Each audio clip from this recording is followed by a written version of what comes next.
नमस्कार, आप देख रहे हैं रात 9 बजे। मेरा नाम है अंकित त्यागी। दुनिया में सबसे ताकतवर देश के सबसे ताकतवर नेता के चुनाव की उल्टी गिनती जो है वो चल रही है। 2 दिन से कम समय रह गया है। अमेरिका के राष्ट्रपति चुनाव के लिए मतदान शुरू होने में 44 घंटे ही बाकी है। मौजूदा उपराष्ट्रपति कमला हैरिस डेमोक्रेटिक पार्टी की उम्मीदवार हैं और उन्हें चुनौती दे रहे हैं रिपब्लिकन उम्मीदवार और पूर्व राष्ट्रपति डोनाल्ड ट्रंप। दोनों ही नेताओं ने लंबे और थकाने वाले चुनाव प्रचार के दौरान एक दूसरे पर जमकर निशाना साधा। कई बार बयानों की मर्यादा भी लांघी, जिससे कई लोगों ने आलोचना भी उसकी की। लेकिन फिर भी ना कमला हैरिस के तेवरों में कोई कमी आई है, ना ही डोनाल्ड ट्रंप के। प्रचार के आखिरी दौर में डोनाल्ड ट्रंप और कमला हैरिस एक के बाद एक स्विंग स्टेट्स में जमकर प्रचार कर रहे हैं। अमेरिका के राष्ट्रपति चुनाव में कौन जीतेगा और कौन हारेगा, इस बात पर तय होता है करेगा कि कुल मतदान कितना होता है, बल्कि इस बात पर यह तय होगा कि 7 स्विंग स्टेट्स किसके पक्ष में झुकाव दिखाते हैं। ये स्विंग स्टेट्स क्या है और इस पर हम आगे जो है थोड़ी बातचीत आपसे करेंगे और आपको समझाने की कोशिश करेंगे। राष्ट्रपति चुनाव के लिए प्रचार में एक दूसरे की रणनीति की काट ढूंढने की पूरी कोशिश की जा रही है। यही वजह है कि लगातार 4 दिन कमला हैरिस और डोनाल्ड ट्रंप एक दिन में एक ही राज्य में दिखाई पड़े, एक इलाके में ही रैली करते दिखे, तो उसी राज्य के दूसरे इलाके में भी रैलियों को संबोधन करा। शनिवार को दोनों ही मुख्य स्विंग स्टेट नॉर्थ कैरोलिना में थे। नॉर्थ कैरोलिना की 2 रैलियों में ट्रंप ने वर्जीनिया में भी एक रैली की। ट्रंप दोनों ही नेताओं के साथ कई नामचीन लोग भी उनके समर्थन में वोट मांगते नजर आ रहे हैं। कमला हैरिस लगातार युवा मतदाताओं को खींचने की कोशिश कर रही हैं, तो डोनाल्ड ट्रंप अमेरिका को बचाने के लिए वोट मांग रहे हैं। दोनों अपनी रैलियों में ये तो बता रहे हैं कि जीतेंगे तो क्या करेंगे, ये भी बता रहे हैं कि प्रतिद्वंदी जीता तो नुकसान कैसे होगा।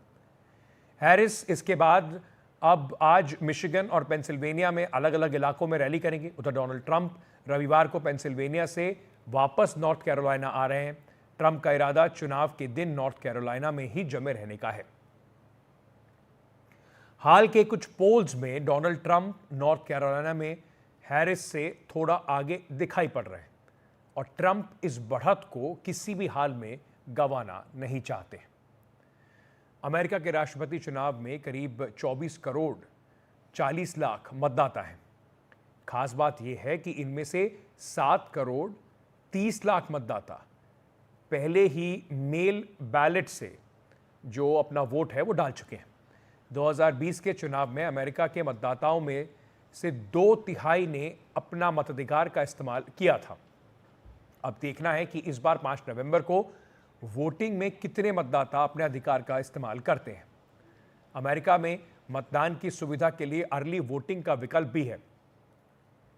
कई लोग जिन्हें मतदान के दिन वोट डालने में दिक्कत हो सकती है, जैसे स्वास्थ्य या कामकाज की वजहों से, वो पहले वोट डाल सकते हैं।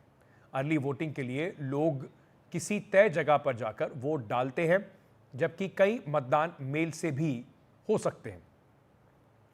अलग अलग राज्यों में अलग अलग समय पर अर्ली वोटिंग शुरू होती है। जैसे वर्जीनिया में अर्ली वोटिंग मतदान के दिन से 2 हफ्ते पहले शुरू हो गई।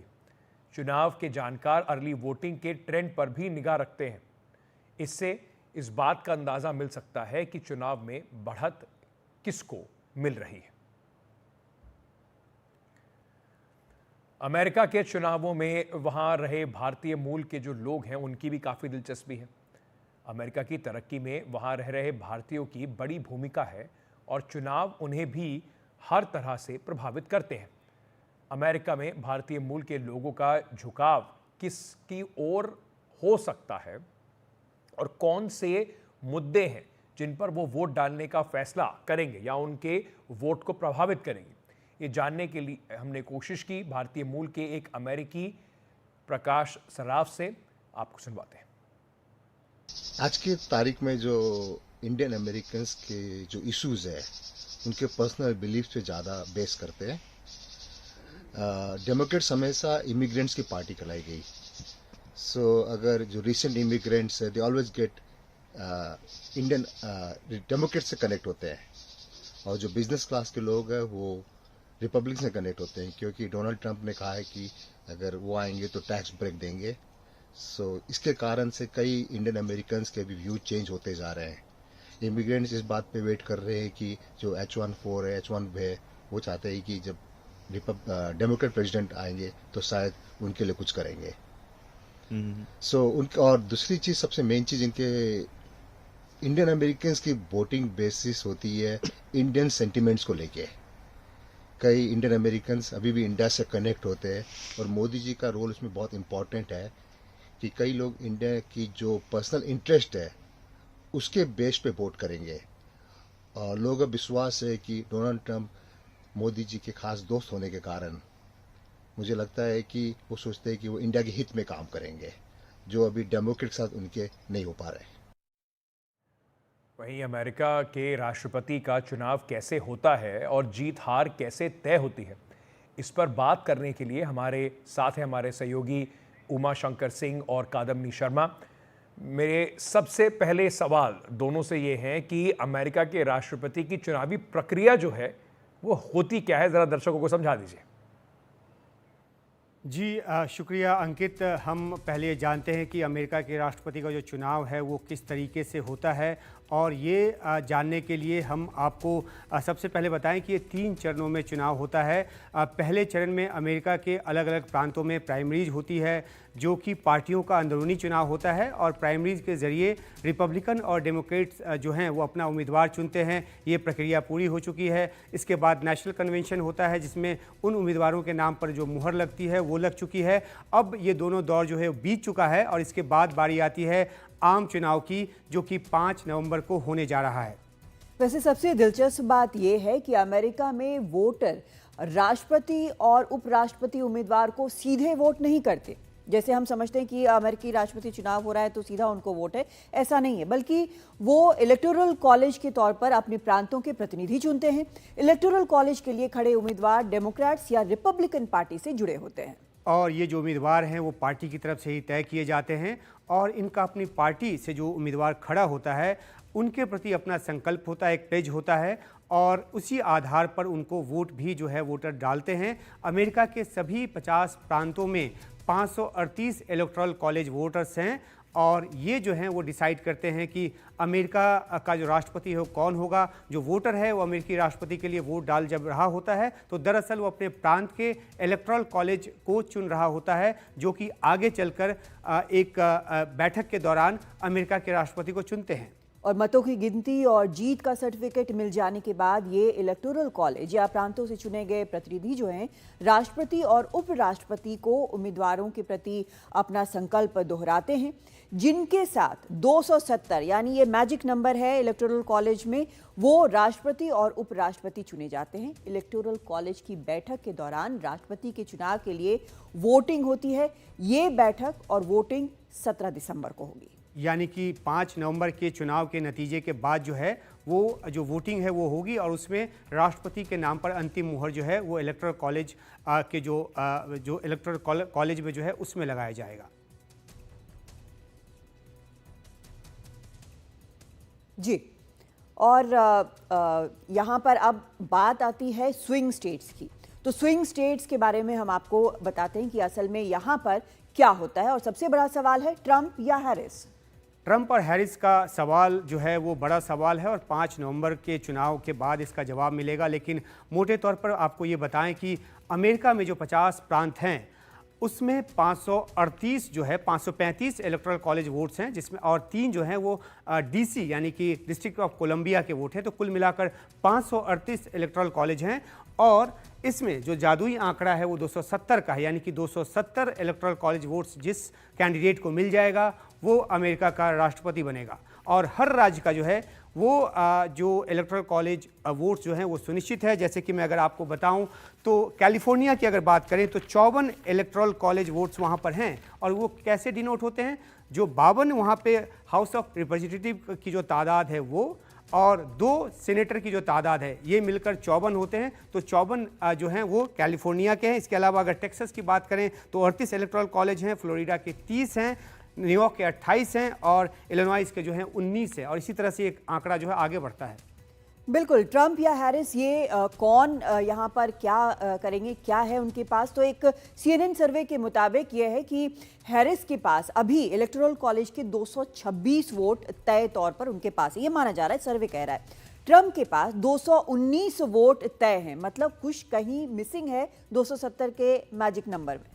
और 270 के मैजिक नंबर तक पहुंचने के लिए हैरिस को जहां 44 वोटों की ज़रूरत है, इलेक्टोरल कॉलेज वोट्स की ज़रूरत है, वहीं ट्रंप को 51 जो इलेक्टोरल कॉलेज वोट्स है उसकी ज़रूरत है। और ये कहां से आएंगे? तो ये आएंगे 7 स्विंग स्टेट से। और 7 स्विंग स्टेट में सबसे ज़्यादा जो नंबर है वो है 19 का नंबर, और वो है पेंसिल्वेनिया का। और अगर पेंसिल्वेनिया की बात करें तो ये यहाँ जो भी जीतता है माना जाता है कि वही अमेरिका का चुनाव जीतेगा, अमेरिकी राष्ट्रपति का चुनाव जीतेगा।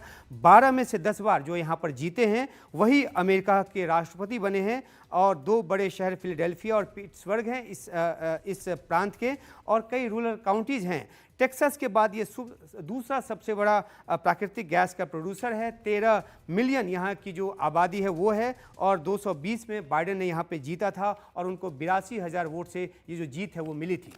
स्विंग स्टेट यानी वो स्टेट जिनका मूड बदलता है, कभी डेमोक्रेट्स को वोट देंगे तो कभी रिपब्लिकन्स को वोट देंगे। मिशिगन में इलेक्टोरल कॉलेज के 15 वोट हैं और डेमोक्रेट्स ने 1992 से 2012 तक हर चुनाव यहां पर जीता मिशिगन में, लेकिन 2016 में यहां पर ट्रंप ने हिलरी क्लिंटन को हरा दिया था और 2020 में यहां पर बाइडेन ने वापस ये स्टेट लिया। और यहां पर कई ऐसे शहर हैं, कम से कम 2 तो जरूर हैं, जैसे डिट्रॉइट और एन आर्बर, जहां पर डेमोग्राफिक चेंजेस के कारण डेमोक्रेट्स को उम्मीद है कि उनको बेहतर वोट्स मिलेंगे। और यहां पर पिछली बार बाइडेन करीब 1,50,000 वोटों से जीते थे। और तीसरा सबसे बड़ा जो स्विंग स्टेट है वो है जॉर्जिया, जहां पर 16 सीट है, 16 इलेक्टोरल जो कॉलेज वोट है वो है। और ये जो राज्य है ये 2016 में यहाँ ट्रंप ने जो है वो हिलरी क्लिंटन को हराया था, और बाइडेन से 2020 में वो हार गए। और यहाँ की वोटिंग से मोटे तौर पे ये पता चलता है कि जो ब्लैक वोटर्स हैं वो किस पैटर्न पे वोट कर रहे हैं। 11 मिलियन यहाँ की आबादी है। और 2020 में जैसा कि मैंने आपको बताया कि जो बाइडेन ने इसे जीता था और 13,000 वोटों से उन्होंने इस स्टेट को जीता था, तो बहुत ही कम यानी कि 2% से भी कम का यहाँ पे फासला था हार और जीत के बीच। और एरिज़ोना की अगर बात करते हैं तो यहाँ पर 11 इलेक्टोरल कॉलेज वोट हैं। 1996 के बाद पहली बार 2020 में डेमोक्रेट उम्मीदवार के लिए एरिज़ोना ने वोट किया। ये अपने आप में बड़ा बदलाव था।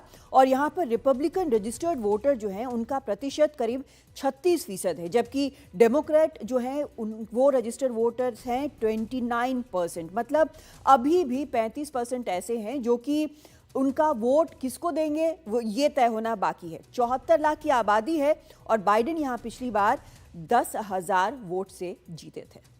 और अगला जो स्विंग स्टेट है वो है उत्तरी कैरोलिना, और यहाँ 2020 में ये अकेला ऐसा स्विंग स्टेट था जो डोनाल्ड ट्रंप ने जीता था।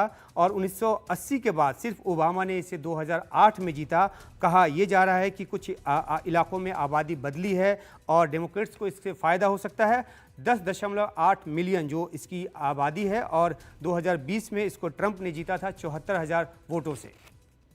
विस्कॉन्सिन की बात करते हैं। 10 यहाँ पर इलेक्टोरल कॉलेज वोट हैं। ऐतिहासिक तौर पर ये ब्लू स्टेट है, यानी सिर्फ डेमोक्रेट्स को ये वोट करता रहा, लेकिन 2016 में यहाँ पर ट्रंप जीते थे। इसका ये मतलब है कि ये भी स्टेट जो है वो स्विंग कर सकता है। और यहाँ पर 59 लाख की आबादी है विस्कॉन्सिन में। बाइडेन जब पिछली बार जीते थे तो वो 21,000 वोट से यहाँ पर जीते थे। और आखिरी जो स्विंग स्टेट है वो है नेवादा, और यहाँ पर 6 जो इलेक्टोरल कॉलेज वोट्स हैं। ये राज्य जो है 2004 में जॉर्ज डब्ल्यू बुश के बाद रिपब्लिकन्स ने कभी नहीं जीता। बराक ओबामा ने ये राज्य 2012 में जीता था, 2016 में हिलरी क्लिंटन ने इसको जीता, और 2020 में बाइडेन ने भी इसको बहुत ही कम मार्जिन से जीता। मतलब कि ये जो छोटा सा गैप है, छोटा सा जो मार्जिन है, ये बहुत ज़्यादा मतलब रख सकता है। और ये स्टेट जो है दोनों ही डेमोक्रेट और रिपब्लिकन किसी के भी खाते में जा सकता है, और आंकड़े में जो नतीजे हैं उसमें एक बड़ा असर डाल सकता है। और इसीलिए कहा जा रहा है कि ये जो टक्कर है ये कांटे की टक्कर है। अंकित। बहुत बहुत शुक्रिया उमा कादम्बनी, विस्तार से हमारे दर्शकों को ये पूरी प्रोसेस और स्विंग स्टेट्स समझाने के लिए। तो आपने सुना कि स्विंग स्टेट्स अमेरिका के राष्ट्रपति चुनाव में कितने अहम होते हैं। इन 7 राज्यों में हुए पोल्स में कौन आगे चल रहा है और कौन किस तरीके से यहाँ पर स्थिति बनी हुई है, ज़रा इसके बारे में भी आपको बताते हैं। अमेरिका में ऐसे पोल से एक जुड़ी हुई एक संस्था है 538 और समाचार चैनल ABC का ताज़ा पोल क्या कह रहा है इन स्विंग स्टेट्स के बारे में आपको बताते हैं। अगर एरिज़ोना की बात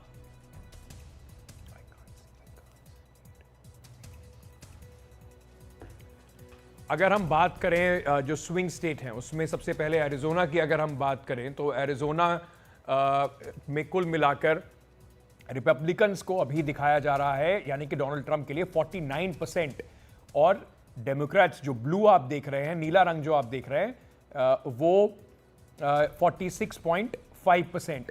तो ये जो आपको गैप दिखाई पड़ रहा है रेड और ब्लू के बीच में। वहीं अगर हम बात करें जॉर्जिया की तो 48.5% रिपब्लिकन्स के लिए, और उस दूसरी तरफ 47% जो है वो आपको दिखाई पड़ रहा है। 47.1% जो है अगर हम बात करें मिशिगन की तो वहाँ पर कांटे की टक्कर दिखाई पड़ रही है, 47.1% और 47.9%। नेवाडा की अगर बात करेंगे तो वहाँ पर 47.9% जो है और वहाँ पर भी कांटे की टक्कर 47.9% और 47.1%। नॉर्थ कैरोलिना में भी जो अंतर है वो सिर्फ 1.5% वोट का है। वहीं पेंसिल्वेनिया में जो अंतर है वो करीब, वो भी बहुत कम है, 0.3 का है, 47.9 वर्सेस 47.6। और अगर विस्कॉन्सिन की बात करें तो वहाँ पर भी 1% से कम का डिफरेंस जो है वो दोनों कैंडिडेट्स के बीच में दिखाई पड़ रहा है। वहीं अमेरिका के राष्ट्रपति चुनाव पर ज़्यादा जानकारी के लिए हम बात करने के लिए हमारी सहयोगी गौरी द्विवेदी जो है वो इस वक्त अमेरिका में है, वहाँ से जुड़ी हुई पूरी खबरें जो है वो लेकर आ रही हैं। और साथ ही साथ ORF के डेप्यूटी डायरेक्टर स्ट्रेटेजिक स्टडीज़ विवेक मिश्रा भी इस वक्त हमारे साथ जुड़ रहे हैं। आप दोनों का बहुत बहुत स्वागत, शुक्रिया।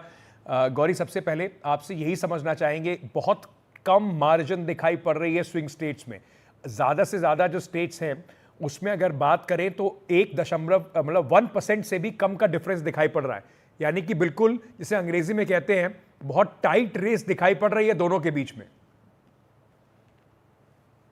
बिल्कुल बिल्कुल अंकित, आप सही कह रहे हैं, डेड हीट रेस है ये बिल्कुल। और इस वक्त कहना बहुत मुश्किल है कि मैं फिलाडेल्फिया में खड़ी हूँ, पेंसिल्वेनिया का सबसे बड़ा शहर है ये। पेंसिल्वेनिया आपने अपने दर्शकों को ग्राफिक्स के माध्यम से दिखाया कि 19 इलेक्टोरल कॉलेज हैं, सबसे ज़्यादा हैं। और इस वक्त यहाँ पे कहना बहुत मुश्किल है कि क्या ये डेमोक्रेट के कैंप में जाएगा या ये ट्रंप के कैंप में जाएगा। ये बात सही है कि फिलाडेल्फिया की आबादी जो है इसमें करीब 43% की आबादी जो है वो ब्लैक अमेरिकन्स की है, और उसके बाद फिर वाइट्स आते हैं। तो शायद उस गणना से चलें तो हमें लगेगा कि शायद ये रिपब्लिकन कैंप में जाएगा, बट ऐसा नहीं है। सड़क पे हम लोगों ने बहुत लोगों से बात की और उन्होंने कहा कि मुद्दा सिर्फ जेंडर नहीं है, मुद्दे उससे कहीं ज़्यादा है। अबॉर्शन एक बहुत बड़ा मुद्दा है औरतों के लिए, बट उसके अलावा घरों के लिए, फैमिलीज़ के लिए, परिवारों के लिए जो महंगाई है वो एक बहुत अहम मुद्दा है, जिस पे उन्हें लगता है कि शायद डेमोक्रेट कैंप ने, कमला हैरिस ने अपना प्लान क्लियरली नहीं बताया। और अगर प्लान क्लियरली नहीं बताया तो वोटरों को ये उम्मीद जो है कि हमारी स्थिति बेहतर होगी, महंगाई कम होगी, प्राइसेस कम होगी, वो उम्मीद जो है उनको उतनी नहीं दिख रही है जितनी उन्हें दिखनी चाहिए। और इसी कारण से ये रेस इतनी क्लोज है कि कोई इस वक्त कह नहीं पा रहा है कि कमला हैरिस जीतेंगी या डोनाल्ड ट्रंप जीतेंगे। और पेंसिल्वेनिया आपने और उमा शंकर और कादम्बिनी दोनों ने बताया कि किस तरह से कहाँ कितने नंबर्स एड अप होते हैं, पर ये बात मैं आपको कह सकती हूँ कि मैं जहाँ खड़ी हूँ यहीं से अगला राष्ट्रपति चुना जाएगा, चाहे वो कमला हैरिस हो या डोनाल्ड ट्रंप। 2 दिन में उसका फैसला आ जाएगा। मुझे लगता है आप जहां खड़ी हैं वहीं पर कमला हैरिस और डोनाल्ड ट्रंप दोनों को फटाफट पहुंचकर कोशिश करनी चाहिए दर्शकों को लुभाने के लिए। लेकिन गौरी बने रहिएगा हमारे साथ।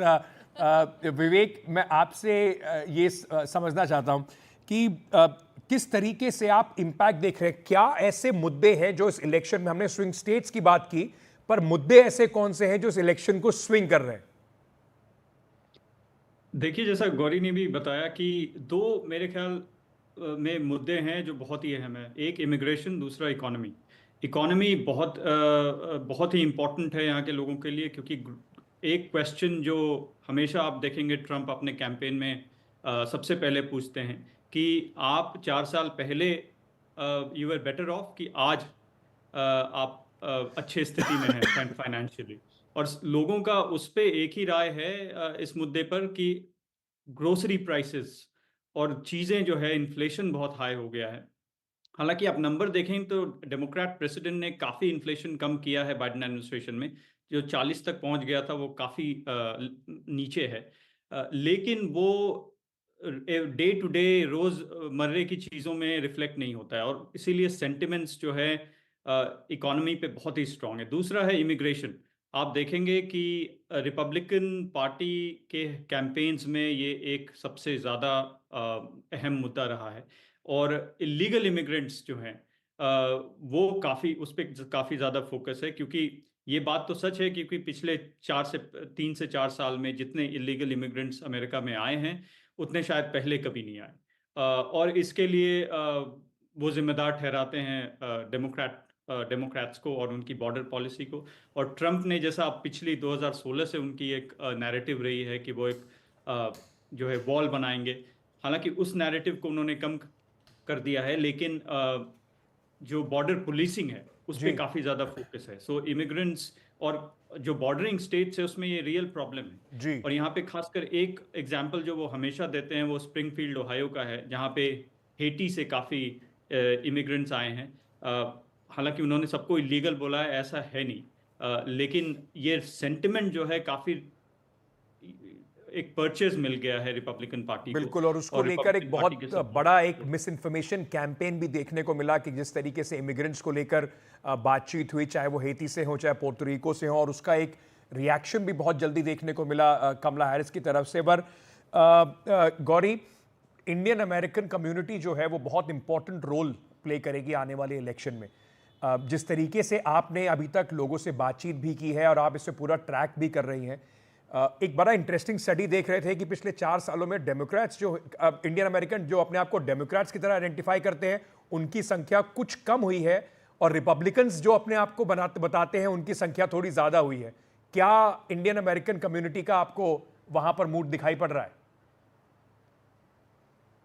जी, ये जो सर्वे है ये काफ़ी क्लोज है एक्चुअल मूड के जो है इस वक्त इंडियन अमेरिकन कम्युनिटी का। और मैं आपको इमिग्रेशन पे भी एक व्यू बताऊंगी जो बहुत सारे भारतीय अमेरिकन समूह मानते हैं। वो ये कहते हैं कि इमिग्रेशन का मुद्दा, इलीगल इमिग्रेशन का मुद्दा उनको इम्पैक्ट करता है, क्योंकि एक तरफ तो अमेरिका ने ग्रीन कार्ड होल्डर को बनाने के लिए बहुत लंबी लाइन लगा रखी है, 100 साल से ज़्यादा की लाइन है हर साल, क्योंकि कंट्री स्पेसिफिक कोटा है तो एक ही नंबर के लोग आ सकते हैं, इतने हाई स्किल्ड लोगों को मौका नहीं मिलता। तो इंडियन अमेरिकन कम्युनिटी कहती है एक तरफ तो हमारे जैसे लोग जो इतना ज़्यादा हाईली स्किल्ड हैं उन्हें आने का मौका नहीं मिल रहा, और दूसरी तरफ इलीगल इमिग्रेंट्स जो हैं वो किसी भी देश से हों उनको जो है फास्ट ट्रैक सिटीजनशिप मिल जाती है, फास्ट ट्रैक अंदर आने का मौका मिलता है। तो ये भी एक बहुत बड़ा मुद्दा है इंडियन अमेरिकन कम्युनिटी के बीच में ही। हाँ, इंडिया से भी लोग जाते हैं जो कि लीगल इमिग्रेंट्स हैं, पर फिर भी ये फैक्ट कि कितनी जो भेद है कि हाईली स्किल्ड वर्कर को बहुत इंतज़ार करना पड़ता है, लाइन एक्चुअली 100 साल से ज़्यादा है, वेटिंग लाइन जो है इस वक्त 110 साल के करीब का है, जो कि आना ही नहीं है इस जन्म में, आप ये मान लीजिए। बट लेकिन इलीगल इमिग्रेंट्स कितनी आसानी से आ सकते हैं, तो एक तो ये बहुत बड़ा मुद्दा है। दूसरा मैं आपको बताऊं, जो बहुत लोग ये मानते हैं कि इंडियन अमेरिकन जो हैं वो नेशनल एवरेज जो है, अगर मैं आपको बताऊं हाउस होल्ड इनकम की, एक परिवार की इनकम सालाना उससे दोगुनी से ज़्यादा है भारतीय अमेरिकन की। $143,000 एनुअली उनकी सालाना इनकम है परिवार की, जो कि करीब 2 गुना से भी ज़्यादा है नेशनल एवरेज से। तो क्योंकि वो ज़्यादा रिलेटिवली बेटर ऑफ हैं, ज़्यादा पढ़े लिखे हैं, तो ट्रंप की जो इकोनॉमिक पॉलिसीज़ हैं उनका उनके ऊपर असर पड़ता है। उन्हें लगता है कि चाहे वो टैक्स रिलेटेड पॉलिसी हो, इकोनॉमी रिलेटेड पॉलिसी हो, उनका उसके ऊपर ज़्यादा असर पड़ता है। और जो कमला हैरिस की जो सबसे बड़ी अभी तक की लोग कह रहे हैं विफलता उनके कैंपेन में रही है वो ये कि उन्होंने अपनी इकोनॉमिक पॉलिसी को क्लियरली बताया नहीं है। ये दो कारण हैं जिसकी वजह से भारतीय अमेरिकन समूह में इस वक्त एक रुझान दिख रहा है रिपब्लिकन पार्टी की तरफ। पूरा नहीं है, अभी भी बहुत सारे लोग डेमोक्रेट्स को सपोर्ट करते हैं, पर उनकी संख्या कम हो गई है और ये अपने आप में एक अगर मैं इसमें एक और सवाल जोड़ दूं गौरी और आपसे पूछूं, लेकिन कमला हैरिस क्योंकि इंडियन ओरिजिन की हैं, तो क्या उसको लेकर कुछ एडिशनल पॉइंट्स उनकी तरफ हैं? मैंने कल इस विषय पे सलमान अख्तर जी से भी पूछा और काफ़ी और इंडियन अमेरिकन से पूछा। उन्होंने मुझे एक चीज़ बोली कि जब आज से 4 साल पहले वो वाइस प्रेसिडेंट के लिए ओथ लेने खड़ी हुई थी तो उन्होंने 2 बाइबल ली थी, वो एक गीता क्यों नहीं ले सकती थी? और पिछले 4 साल में उन्होंने अपनी इंडियन हेरिटेज को, हिंदू हेरिटेज को आगे क्यों नहीं उभारा? ये सारा सिर्फ चुनाव के समय ही क्यों आया है? ये अच्छा सवाल है और इस प्रश्न का उत्तर तो सिर्फ कमला हैरिस ही दे सकती है, उनका कैंपेन ही दे सकता है। और ये लेकिन आपको बताता है कि भारतीय अमेरिकन समूह ये समझता है कि सिर्फ हेरिटेज अकेला एक मुद्दा नहीं है जिस पे वो अपना वोट देंगे। विवेक, अगर मैं आपसे समझना चाहूं कि दोनों को अभी तक, क्योंकि काफ़ी सारी बातें एक दूसरे के बारे में कही हैं, कमला हैरिस ने भी कही हैं और डोनाल्ड ट्रंप ने भी कही हैं, भारत को लेकर अगर बात करें, खास तौर से स्पेसिफिक तौर पे अगर बात करें, तो दोनों का क्या रुझान दिखता है? मतलब किसके आने से कम से कम परसेप्शन में अभी भारत को ज़्यादा फायदा होता दिखाई पड़ रहा है? देखिए, कहना मुश्किल होगा, लेकिन एक्सटर्नल पॉलिसी में अगर आप फोकस करें तो ट्रंप के पॉलिसीज से लग रहा है ऐसा, क्योंकि फॉरेन पॉलिसी पे ज़्यादा फोकस रहा है ट्रंप कैंपेन का। हालांकि उन्होंने 10% ब्लैंकेट टैरिफ की बात की है, जो मेरे समझ से जब वो ऑफिस में आएंगे तो ऐसा नहीं कर पाएंगे, क्योंकि ब्लैंकेट टैरिफ ट्रेड सरप्लस है इंडिया के लिए और वो काफ़ी रेवेन्यू लॉस में बदल जाएगा इंडिया के लिए। तो मुझे लगता है वो सेक्टोरल अप्रोच लेंगे, किसी एक सेक्टर्स को टारगेट करके और स्पेसिफिक टैरिफ की बात कर सकते हैं। और जैसा फ्री ट्रेड एग्रीमेंट है उस पे एक खासा स्ट्रॉन्ग स्टांस ट्रंप ले सकते हैं।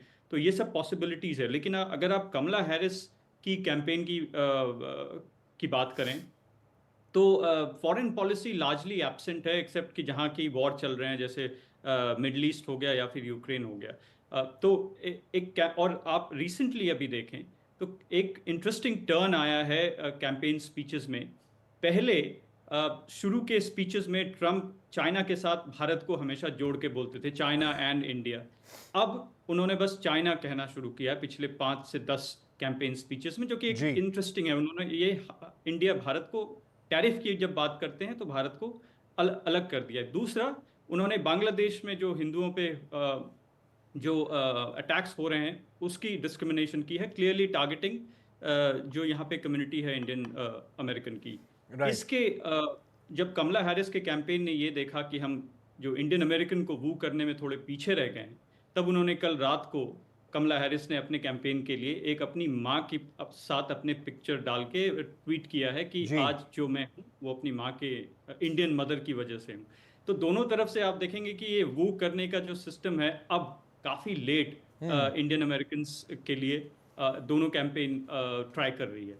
अब इसका रिजल्ट तो अब 5 तारीख को ही पता चलेगा। बिल्कुल, 5 तारीख को रिजल्ट पता चलेगा। लेकिन जैसा मैं बार बार कहता हूं कि ट्रस्ट एंड टीवी आपको 360 डिग्री का ओवरव्यू जो है, गौरी ज़मीन पर है वहीं पर अमेरिका में, वहां से आप लेके आती रहेंगी। गौरी, आखिरी सवाल जाने से पहले, ठंड काफ़ी है, आपको भी सुबह सुबह हमने वहाँ पर अमेरिका में जगह रखा है, लेकिन ये समझना आपसे ज़रूर चाहेंगे कि इस वक्त चुनाव को लेकर जैसे भारत में एक माहौल होता है, वैसा माहौल तो मुझे नहीं लगता किसी और देश में उस तरह का चुनावी माहौल होगा। तो क्या अभी तक का जो रुझान है, क्योंकि एक बड़ा फैक्टर होगा कितने लोग वोट करते हैं, वो एंथुजियाज्म दिखाई पड़ रही है लोगों में, ज्यादा से ज्यादा लोग वोट करें? देखिए, भारत जैसा माहौल तो कहीं नहीं हो सकता चुनाव की रैली को लेके अगर हम बात करें। कल मैं मिशेल ओबामा की रैली में गई थी, यहाँ से करीब 1 घंटा दूर, तो वहाँ पे लाइनें लंबी लगी हुई थी, लेकिन ये था कि वो एक हाई स्कूल में वो मिल रही थी अपने लोगों से। उसकी संख्या जो टोटल कैपेसिटी थी वो 800 थी। उन्होंने कहा हम बहुत खींच लेंगे तो शायद 900 साढ़े 900 लोगों को रख लेंगे। बाहर जो लाइन थी वो करीब 1000 लोग और थे। तो उससे आप हिसाब लगा लीजिए कि कितना माहौल हो सकता है। बट वहाँ जाके हमें लगा कि हमें एक डेमोक्रेट की बड़ी रैली में उनके बड़े स्टार स्पीकर के लिए आए हैं, बट वो 1000-2000 की बात होती है, उससे ज़्यादा की नहीं होती। बट लेकिन अगर आप शहरों में घूमें तो यहाँ पे अधिकतर लोगों ने अपना माइंड मेकअप कर रखा है। बात सिर्फ वही रह जाती है जो अनडिसाइडेड वोटर हैं, उनको कौन रीच आउट कर रहा है, उनको कौन कन्विंस कर रहा है और उनको कैसे कन्विंस किया जा रहा है। यहाँ कोई होर्डिंग नहीं है, कोई बैनर नहीं है, कोई पैम्फलेट नहीं है। ऐसा संडे मॉर्निंग है, यहाँ पे लग रहा है नॉर्मल काम चल रहा है, तो उस तरह से माहौल नहीं है। बट यहाँ पे मैसेजिंग का मुद्दा अलग है। लोग डोर टू डोर कैंपेनिंग करते हैं और डोर टू डोर दरवाजे दरवाजे खटखटा के लोगों को, वोटर को बुलाया जा रहा है और वो अब अगले 2-3 दिन का सिलसिला रहेगा। गौरी, बहुत बहुत शुक्रिया हमारे साथ जुड़ने के लिए। विवेक, आपका भी धन्यवाद हमारे साथ जुड़ने के लिए, और लगातार बात करते रहेंगे हमारे सहयोगियों से, एक्सपर्ट से, समझने के लिए कि अमेरिका का जो चुनाव है, क्योंकि चाहे उसे कैसे भी देखा जाए, दुनिया के सबसे पावरफुल देश के सबसे पावरफुल नेता का चुनाव है, इसका असर सब पर पड़ता है, तो इस वजह से इस पर दिलचस्पी बनी रहती है। छोटा सा एक ब्रेक लेके वापस आ रहे हैं, बने रहिए हमारे साथ।